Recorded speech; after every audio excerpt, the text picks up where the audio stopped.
team, it's Dom here, one of the physios from BJC. Today I want to have a quick chat about ways to alleviate hip pain.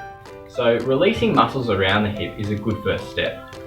However, there are some conditions which stretching the hip can actually make it worse. So I wanted to talk about ways that we can alleviate that hip pain that isn't stretching. To do so, what you will need is either a firm spiky ball or a cross ball.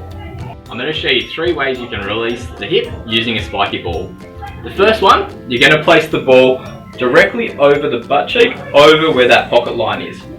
You'll lie down, knees bent, and you can do this on the floor or on the bed. Place the ball over that cheek, roll around till you find a spot that's a little bit more tender, then slowly let that leg drop out to the side and back in.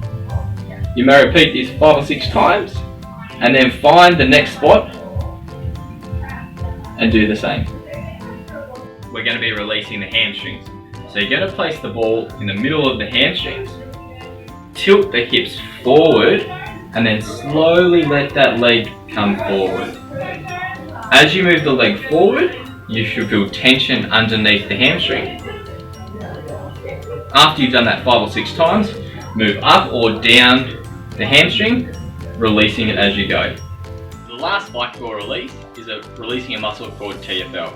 It lies at the front and the side of the hip. How do you find this muscle?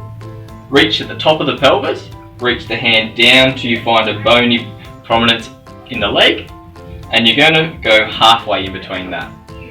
Place the ball there, go against a wall, leaning in, and then slowly tilt.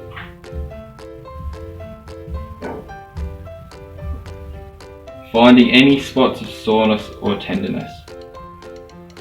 So those are the 3 exercises you can do to release the hip that isn't stretching. Hope you have a great day.